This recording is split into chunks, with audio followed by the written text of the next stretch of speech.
Okay, what's up, everybody? Welcome back to my Crack Shack studio here.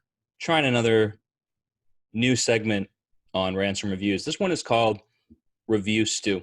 This is for those books that I read that I just don't have enough to say about, either because they're unremarkable or I read them before I started taking notes.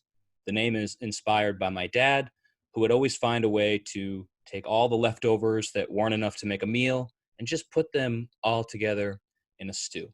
So each book in about a minute, quick thoughts. Let's call it a premature evaluation. So the first book is Ancillary Sword by Ann Leckie. I gave this book a 5 out of 10. Her first book in this series wasn't written that well, in my opinion, but it had bold ideas, so I really liked it. This book has neither. It's an interesting parallel that in this book, where almost nothing happens as they wait for the third book, they all sit around drinking tea, which is what you do in real life before stuff actually happens. That's the whole book. Tea, tea, tea, jealous women, pointless women conversations about tea in China. And I think someone dropped a teacup. Oh, new phrase. Hey, Ann Leckie, you really dropped the teacup with this one. But yeah, this book was a major letdown for me, and I'm not sure that I'll continue with this series. The next book is The Winter King by Bernard Cornwell. I gave this book a 6 out of 10. Anyone who follows my reviews knows I love historical fiction, and Bernard Cornwell was a name that kept popping up in this genre. This was my first experience with Cornwell, and it was a bit of a disappointment. It's a historical fiction take on King Arthur, and I wasn't quite sure what the book was trying to do. The mysticism was dulled in order to make it seem more real, but there's no proof that these characters actually even existed, so why? The protagonist is boring, Arthur isn't that likable, Lancelot is a douchebag, and every place and name contains at least 3 W's and 4 Y's, and I have no idea how to pronounce anything. Arthur's shield is called Winnickberg for fuck's sake. The only enjoyable character is Merlin, as he's an absolute 1999 snowflake offending asshole, and I love him. But he's hardly in here. Listen to his response after asking about an old friend on page 288. The last time I saw her, I said bitterly, she'd been raped and had lost an eye.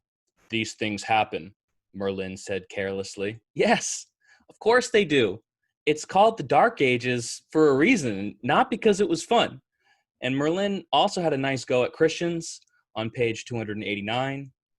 One of the things I can't stand about Christians is their admiration of meekness. Imagine elevating meekness into a virtue. Meekness. Can you imagine a heaven filled only with the meek? What a dreadful idea. The food would get cold while everyone passed the dishes to everyone else. I love that. So yeah, I think Merlin needs his own spinoff.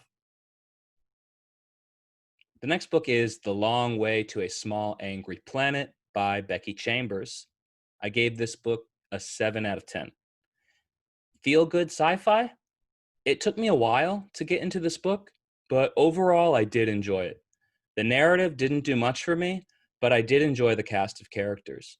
I thought Chambers had a really nice way of delving into the world of non-binary genders and LGBTQXYZ, whatever type of stuff, without it feeling forceful or preachy. There's some interspecies sex going on in here that felt pretty natural. Let's be honest. If we discovered weird bird-like aliens or giant slimy caterpillar-like entities, someone from Florida would absolutely have sex with them.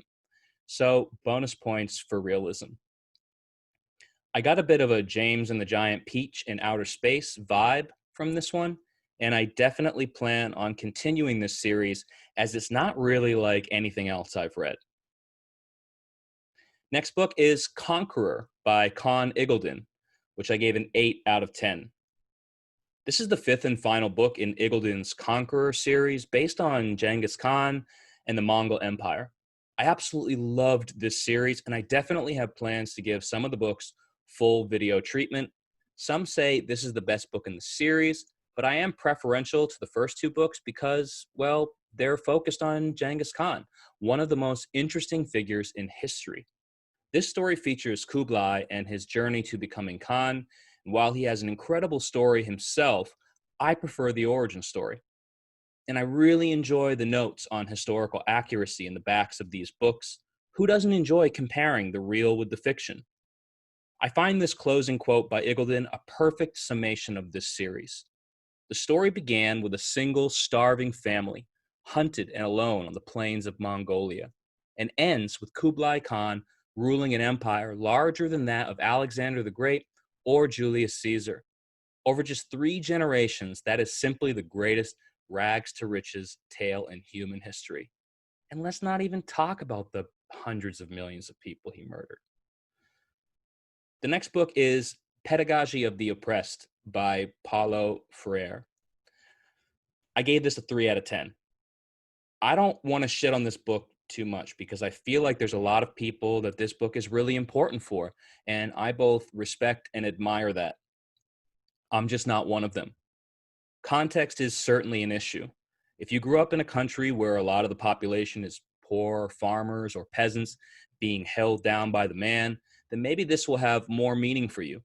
Personally, I'm not sure why this is even a book. If this was in a peer-reviewed journal, it would make more sense to me. It feels like Ferrer took a bunch of academic journals, broke them into dust, and snorted them before writing this. The writing is... I think there's 3 types of experiences you can have with the writing. 1, you understand everything he's talking about. You're a very cerebral human being, and congratulations on being way smarter than me. 2, you're like me and have no fucking clue what he's on about half the time.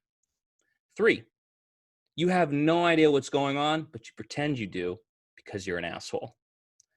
I wanted to select a passage from this book to read to you to demonstrate the brain hostility of his writing, but honestly, it's the entire book. Now, remember, this is a review of the book, not the author, as by all accounts, Ferrer was a great guy who cared tremendously about educating the poor people in his country. Don't assassinate me. The next book is The Stone Sky by N.K. Jemisin. I gave this book an 8 out of 10. This was the 3rd book in her trilogy, and it was a tough book to judge. I was underwhelmed for most of it, still wildly confused about many things, most importantly, the characters' motivations. I finished book 2 uncertain of who was trying to do what and why. And for most of this book, it didn't really crystallize for me. That being said, the last 50 pages or so feature such a wonderful ending. It's epic, it's heartfelt, it's human. And I've always felt the human elements of science fiction and fantasy are what elevates it to greatness. And that's on exhibit here. I should eventually make a full video on this series as it's really interesting, unique, and definitely popular. I also love the note from the author in the end, talking about her personal experiences and joys and pains and how they bled onto the page. It's evident, and that's what makes it even more compelling. Yes, this is a strange fantasy novel about rock people and earthbenders, but the touching themes in here about loss and sacrifice, death, life, and relationships are really what makes this book special. Okay, so that's it for this video. Let me know what you think about the video, the books, my forehead, my shitty green screen, whatever. I'm dangerously close to creating fake YouTube accounts to comment on my own videos. Please don't make me do that. I still don't even know how to add a signature to my emails. So please be patient with me as I try to figure out this video stuff, and tune in next week as I have 5 more books to chop up in review stew. Later.